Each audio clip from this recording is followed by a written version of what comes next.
For some time, we've been treated to an outpouring of what only can be described as anti-Christmas literature, specifically a cult favorite tactic used by the cults. But even the pagan world media and Christians are telling us about how the holiday is pagan in origin and bad, and should not be celebrated by Christians.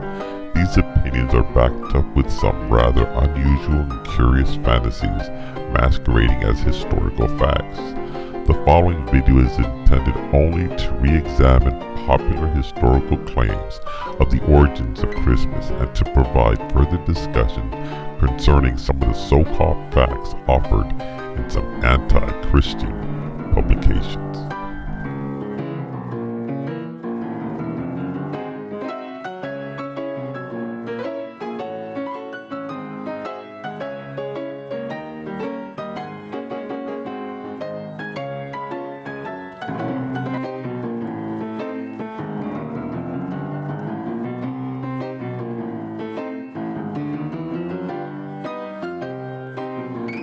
Saturnalia was not even on December 25th.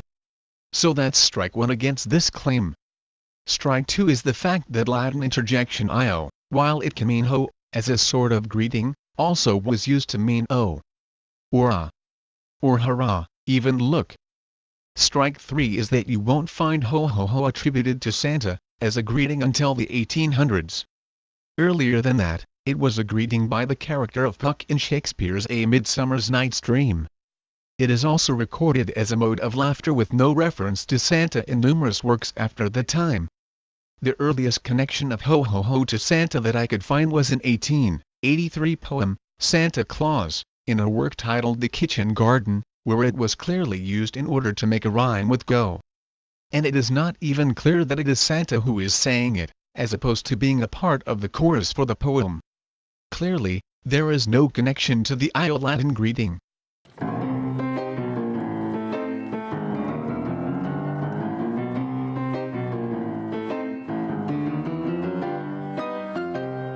This refers to an ancient practice, in which infants were placed in the arms of a Molech idol, and in some way immolated.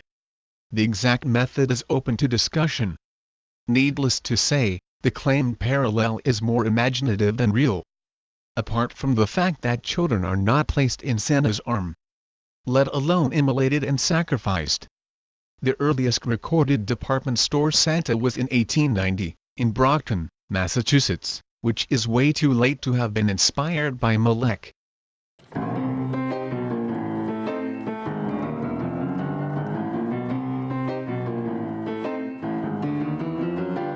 No reputable source has ever heard of it. Only Pasqua Epiphania in conspiracy theory sources and those that copy them.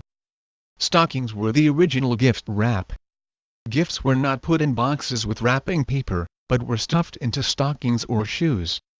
And starting in about 19th century, many presents became too large to be put in stockings, which is why gifts are placed the under instead. As a bonus, that also makes hash of the claim that putting gifts under the tree goes back to pagan practice, because it was such a late development.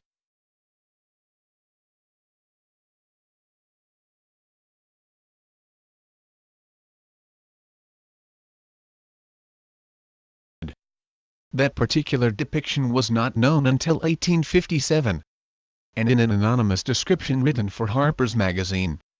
Then it was the 19th century American cartoonist Thomas Nett, who locked Santa into his red-suited form that we now know. Though he and others also had it, so that Santa's suit came in a variety of colors, including green, purple, and tan. There was also a variety of depictions of his dress and identity.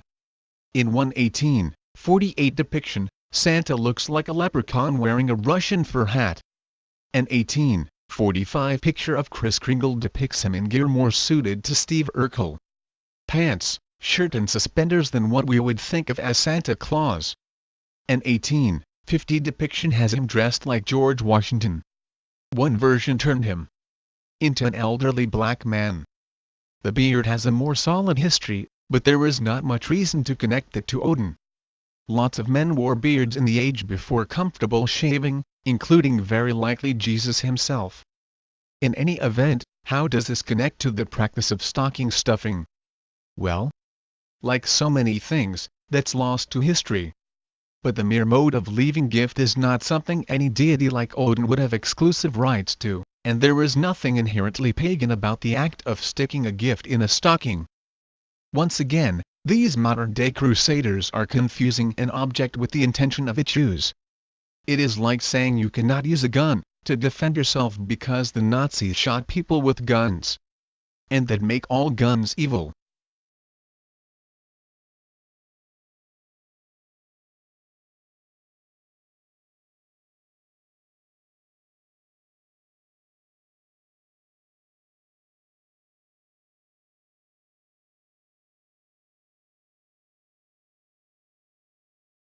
While the anti-Christmas crowd may find Russell's quote to be a juicy one, they need to quote a sentence he offers before he explains all of that.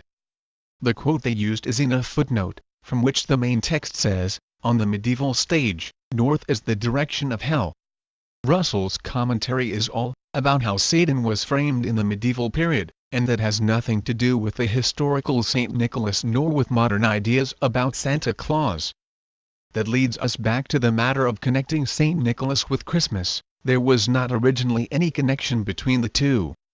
Prior to the connection, there were all kinds of St. Nicholas-oriented celebrations throughout Europe, and many of them included stories that sound like they ought to be Christmas observations, even though they are not. One Dutch legend, for example, said that Santa, as he was known, Sinter Class, spent most of his time in Spain, not the North Pole, keeping an eye on Dutch children. A few weeks before St. Nicholas Day, which was December 6th, not December 25th, Sinter Class would show up with his dark opposite, who was known in this version as Zwarte Piet, and distribute small gifts to those that had behaved well. Zwarte Piet would take care of the kids who did not behave well, leaving a switch as a gift, or else carrying away bad children in a sack. St. Nicholas himself would leave gifts for children by coming in through a window or down a chimney. These gifts would be left in shoes or stockings. Nicholas took care of all these deeds by either walking or riding a magic donkey, and just one, not 8. It wasn't until the Reformation era that these traditions got tied in with December 25th. Protestant reformers were actually trying to get rid of St. Nicholas, and make it so that it was the Christ child who came to visit and distribute gifts. Some even made legalistic objections about idolatry that could have come from the mouth of any modern anti-Christmas crusader. But what then happened was that the visiting Christ child, or Christkindl, slowly was displaced by Santa Claus, via the identity of Christkindl, which sounds like Christkindl as a proper name. That may have had something to do with the oddity of an infant traveling around delivering gifts. A baby wasn't going to be carting around a huge sack, so he needed adult helpers.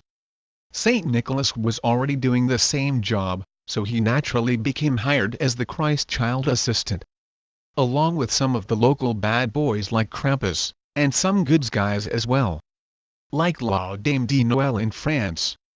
Even so, it was not until the 1800s in the poem "The Night Before Christmas" that Santa, who was still called St. Nicholas in that poem, not Santa Claus, was ever said to come Christmas Eve delivering gifts.